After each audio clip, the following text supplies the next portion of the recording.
That's lightyourliberty.com. Hey, this is Matt from Crossroad Auto Sales. I want to invite you to come over and check out our vehicles. All of our vehicles at Crossroad Auto Sales go through a rigorous 100-point safety inspection. We work with most outside finance companies, and we even have in-house financing available. Stop by today at 1800 Northwest 10th Street or give me a call at 690-6695. That's 690-6695. Crossroad Auto Sales. We won't leave you stranded at the crossroad. Thank you, Matt. 25 minutes before 8 o'clock. Beautiful Tuesday. How are you anyway? Doing good? Huh? Good. I'm glad you're doing good, Robin. Nice. All right, let's do something. Let's have a political conversation, and then we'll talk about the news. Because there is something in the news, and it is political. And I wanted to talk about it just a little bit, because there's a thought I've had about the whole immigration thing. And I don't know, am I the only one who's thought this? I'm guessing I'm not. But anyway, so the news this morning was Representative Alexandria Ocasio-Cortez, a Democrat from New York, made the explosive claim that women at the southern border facility are being forced to drink out of the toilets. Just hours after she toured one such location, you might have heard the news piece from who does our news now? Fox News? Yeah. And then they had a counterpart say, no, we have fresh water. I don't know what to, I'm not saying one is lying and one is telling the truth. Yeah. But this is what I want, this is the direction I want to take this, okay? Okay. If you own a business, right? Mm-hmm. And you walk through the business and you see that there's a leak in the ceiling, or you see that the air conditioner is broken down and all the people are working in the sweat factory or something, right? Mm-hmm. What do? You try to improve it. You fix it. Yeah. So you say to the workers, how come you're not fixing this? Mm-hmm. Well, nobody told us to fix it. We haven't been ordered to fix it. Okay. So if you are elected to Congress, you are voted to fix things. If you find something wrong, that's your job. Your job is to fix things if you find something wrong. Now, the report states that there were several people from our Congress who went to these detention facilities and found lots of stuff wrong, very troubling things. Mm-hmm. And I'm not saying they didn't find them. What I'm saying is they found them and they're pinning it on the president. Mm-hmm. Okay. Now, is that fair? I mean, aren't they all in charge? It's not just one person. So let's look at Immigration Detention 101. Let's just not get real complicated. Let's keep it simple. Okay. Okay? Okay. Immigration detention is the practice of incarcerating immigrants while they await a determination of their immigration status or potential deportation. Mm-hmm. Immigrants in detention include undocumented and documented immigrants, many who have been in the United States for years and are now facing exile, as well as survivors of torture, asylum seekers, and other vulnerable groups of children, including children and pregnant women and individuals who are seriously ill. You see a problem with that? So do I. I see a problem with that. Sure, why not? Mm-hmm. In detention, immigrants are often subjected to harsh conditions of confinement and denied access to adequate medical care, legal counsel, and family contact. Since 2003, a reported 108 people have died in immigration custody. Mm-hmm. All right? Who was president in 2003? George Bush, right? Mm-hmm. George W. Bush. Okay? So there you go. Let's pin that one on a Republican president. Okay. Let's go back into history. The United States is the world's leading incarcerator, with over 2 million people in prisons and jails across the country. That's not just immigration, that's all jails. Mm-hmm. As the U.S. expanded prisons in the 1980s and 1990s, the detention of immigrants, once a little-known practice, began to take shape. In the early 1980s, several thousand Cuban and Haitian refugees arrived on Florida's shores. Each year, were swept into newly opened detention facilities. Immigration policy began to emulate the criminal justice system. It started to look like the jails in the late 1980s. Mm-hmm. All right. Ronald Reagan was president from, 81? Let me see. Who was president in 1989? to make sure I have this fact right. I guess Ronald Reagan was, and then George Bush became president, right? Okay, so just so you just keeping note of who was the president in charge. But remember, the country isn't run just by the president. There's this whole Congress. If you're the boss and you're touring your factory and you see something wrong with the factory, you say, we need to fix this. You're the boss. Yeah. Alexandria Cortez, thank you for pointing out something that's wrong. You need to fix it. You're the boss. That's right. Okay? Right. You're She one of needs to many, fix but you it. need to, you can't, I mean, you're pointing fingers as if Donald Trump made all this stuff happen. Yeah. It wasn't him who made it happen. It wasn't even exclusively Republican presidents. I'm going to show you something here. The 1990s brought a paradigm shift in immigration policy, leading to detention being a primary means of immigration enforcement. In 1996, the U.S. enacted legislation that dramatically expanded the use of detention. Who was president in 1996? Was it Clinton? Bill Clinton. His second term began that year. So he was president the whole year. Yeah. It wasn't like the guy before him. It was him. Right. It was him for 4 Well, years. but then again, you know, again, even in that circumstance, it's not always the president who's doing all this. There's a whole chain of command, and the top of that chain of command is not one man. It is the entire Congress. Exactly. After the September 11th, 2001 attacks, the Immigration and Naturalization Service was divided into U.S. Citizenship and Immigration Services, Immigration and Customs Enforcement, and Customs and Border Protection. It also moved from the Department of Justice to the newly created Department of Homeland Security. Immigration was now a national security issue. Nowhere was this clearer than in ICE's strategic plan for 2003 through 2012. Who was president in 2003? All right, we're going to look Was it it up. George W? Bush. George W, yeah. Who was president in 2012? Was it Obama? Nope, it was Obama. Yes, Obama. Okay, all right. So, do you see what I'm trying to get at here? They're pointing fingers, political fingers, and it does none of us any good. This leadership sucks. I'm not picking on one. They're all guilty of this. They're all not leaders. They're all finger-pointing blamers. They don't have a clue how to lead.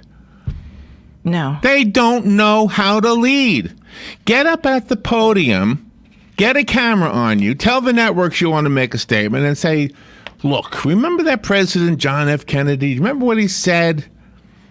You know, ask not what your country can do for you. Ask what you can do for your country. Well, you're in a position to do something for your country. And you're in a position to lead the people who voted for you to do something for your country. You want to see some examples of it? Look around. You know where the real leaders are? They're in the Boy Scouts. The Boy Scouts and the Girl Scouts clean up the Bronx River. That's why I use that as an example. Okay? The NAACP. You like them? You hate them? Why do you hate them? Look at some of the work they've done. Now, I'm not talking about in civil rights. I'm talking about in cleaning up neighborhoods.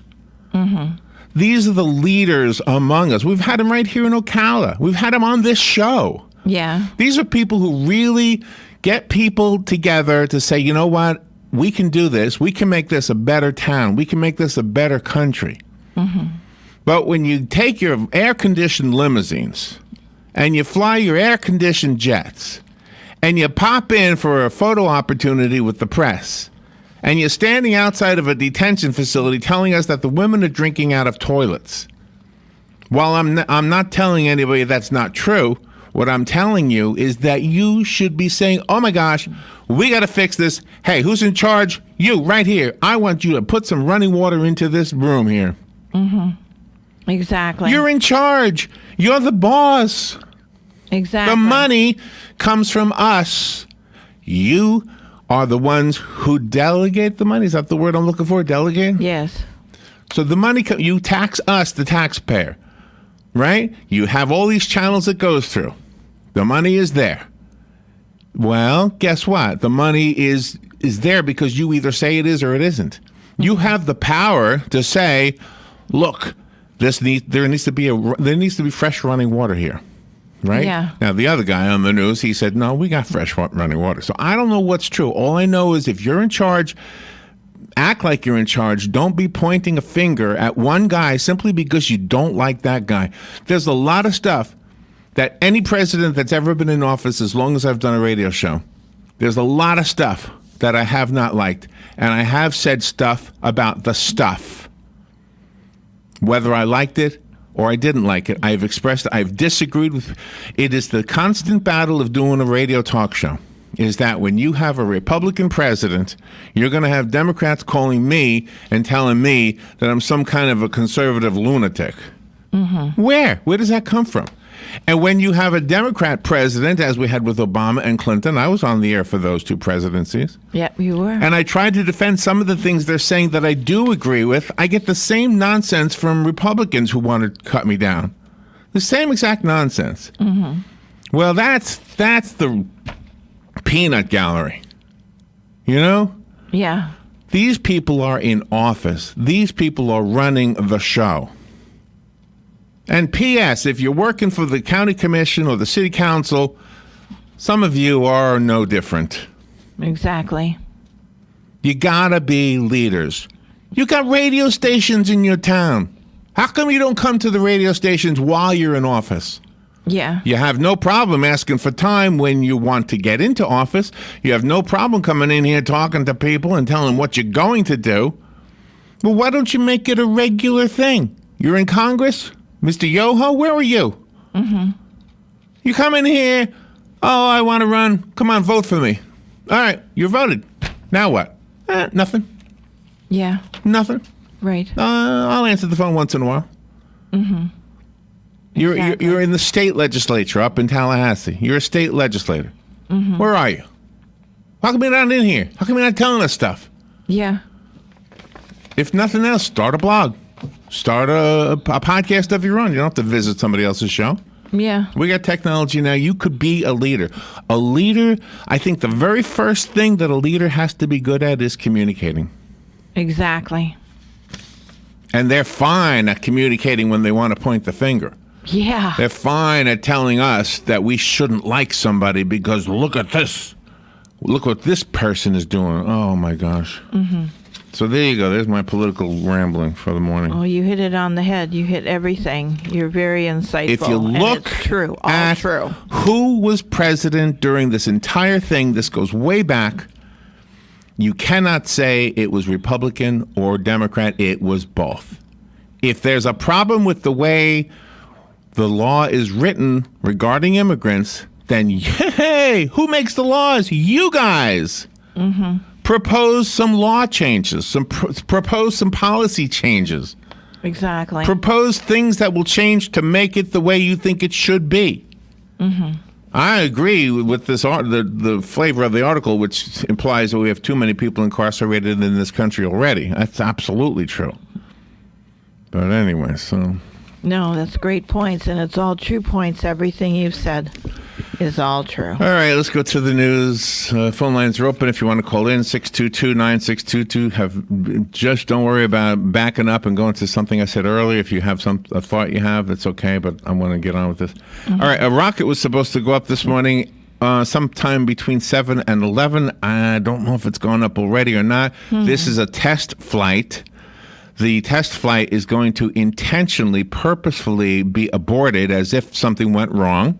Okay. It's a way to test the system in case there are astronauts in the rocket, and it has to be aborted while they're in the air. So today, from 31,000 feet in the sky, they're going to eject a capsule that has a mock crew, not a real, no real people in the thing. Mm-hmm. Let's see. The test Orion spacecraft is equipped with 12 data recorders, more than 900 sensors.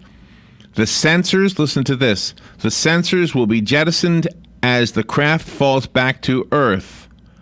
The spacecraft will plunge into the ocean at 300 miles per hour and will sink. The data sensors have beacons that will guide NASA to them so that they can be recovered and studied. Listen to this part of this story here. Yeah. They're clearly marked with contact information, 900 of them. clearly marked. If anyone along the Cocoa Beach area finds them, the test will help pave the way for the moon mission called Artemis. What? What? You're dropping 900 sensors from 31,000 feet? Yeah. You've got them marked so that we're not going to steal them. Yeah. How big are they? If it's a pebble falling from 31,000 feet, I think that might hurt somebody. It will. It'll crash through your car. That might put some damage to somebody's stuff. Sure. What are they thinking? I know. They're stupid. If you Absolutely. find it on the beach, it says. Yeah, right. It's not going to stay on the beach, okay? The It's data gonna be in with oh people my gosh! If in cities. I should go over there, get some helium balloons. When I find them, put them up in the air. There you go. They will track them. Say, "Is that Whitler guy?" That's right. He's putting Exactly. those balloons up in the air. Yeah, they're going to hit people and animals. They're going to hurt living creatures. They're going to destroy property. What's the matter with that? All right, next story. The Horrible. flesh-eating bacteria stories are always troubling. Flesh-eating bacteria. A 77-year-old woman died. We had this yesterday. I think you read it. Yes. Regarding this woman, the man who is her son says she was cut by a shell, I think, and they were visiting. Well, she lives here or lived here. He was visiting from Pittsburgh, but anyway, she. The wound swelled up and she continued to bleed, leading her to urgent care where she was prescribed antibiotics and given a tetanus shot. The next day, she was semi-unconscious. She was rushed to the hospital. She was diagnosed with the flesh-eating disease and died yesterday. That is so sad. Oh, I'm sorry, died Thursday. That is so sad. On the changes to our cityscape, the Star Banner is reporting that a 30,000 square foot business and residential complex is being planned to occupy more than 4 acres of land, Robin. Mm-hmm. Do you know where this is? Yeah. This is the bank that you go to. SunTrust. Yeah, Yeah. right on the boulevard. You Yeah. knew that? You knew they were doing that? Yeah, I found out this morning early. So anyway, that's what's happening there. The company name is it's Silver Spring something, right? Yeah. Yeah, it's not Bobby Genovese's company. It's Correct. somebody else's. That's the whole point. It looks like his name. what you said, Silver yeah. Springs Development Company LLC of Dade City. So. Another shark bite. A teenager was bit on the foot yesterday off of New Smyrna. He's okay, but has a hurt foot. Mm-hmm. Here's an interesting one. Lego. The Lego company is going to buy Legoland. Oh, Who knew my. they didn't own it? I thought they owned it. No. Gosh. It's owned by Merlin Entertainment.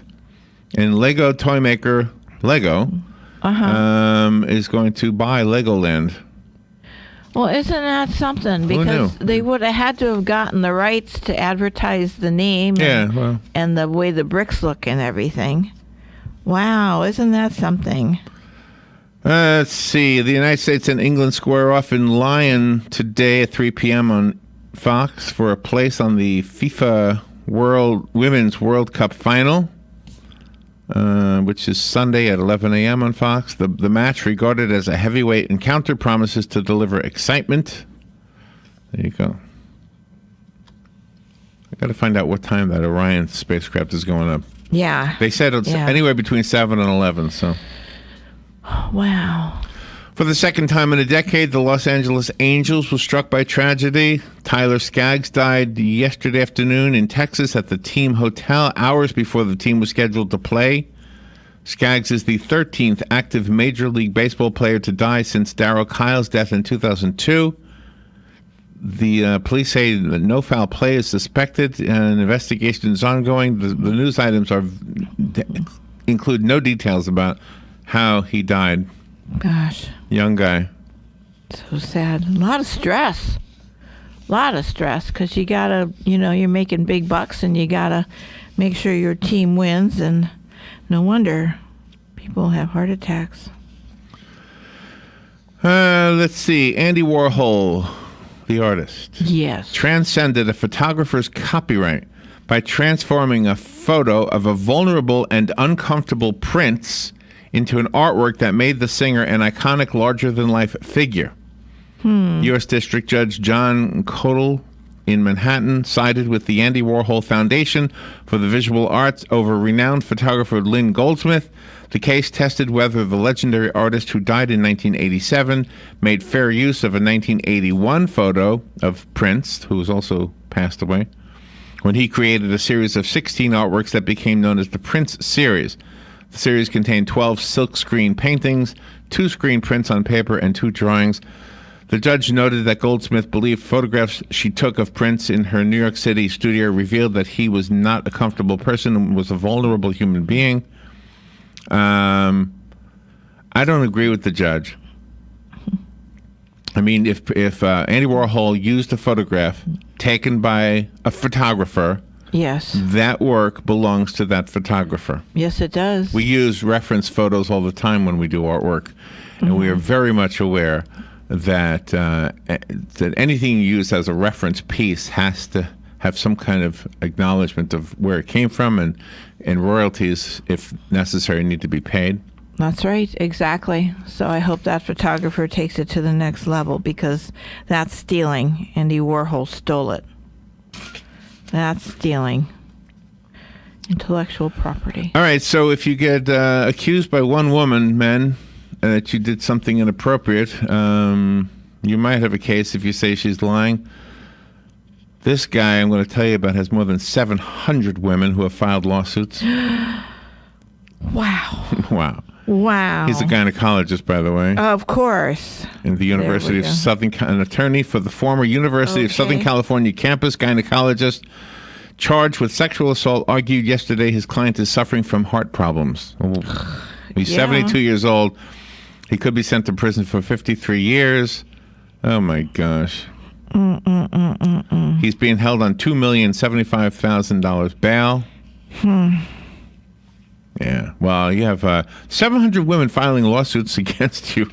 It looks like you may be guilty. Yeah, exactly. Looks like you might have done something. Whenever I go to a gynecologist, there's always a nurse in there with the gynecologist, so I don't understand why some gynecologists are exempt from having somebody else in their room during the exam. Democratic lawmakers in New York have proposed a bill that would decriminalize prostitution. The new legislation unveiled yesterday also looks to eliminate prior criminal records related to sex workers. If passed, it would be the first of its kind in the U.S. When this says New York, I wonder if it means city or state. Oh, yeah. Well, maybe it's the state, huh? The legislation does not propose changes to current laws relating to sex trafficking and offenses related to minors. Yeah, no. They should stay in place, because sex trafficking for any age is horrible. And minors, horrible. A Florida mayor running for president is making his pitch to the 2020 Democratic primary voters. He's the mayor of Miramar. His name is Wayne Messam. He wants to be the next president of the United States. Not heard of him. Well, now you have. No, I have. Wonder if he's going to get radio time. If he's going to buy any. A Florida man pelted his girlfriend in the head and face with sweet and sour sauce packets Sunday from McDonald's because he was angry. They have sweet and sour sauce at McDonald's? I don't know. Who knew? Apparently she brought the wrong food home. Wow. Wow. God. Let's see. Oh, and this one, I should have had a soundbite for this one, but I can maybe mimic it with my own voice. Scientists at the University of St. Andrews have taught a seal named Zola. Sorry. A seal named Zola to bark out the Star Wars theme. Nice. Yeah. I gotta see this. Yeah. That's what it sounded like. You ready? Okay. Not this. No, it sounds like this.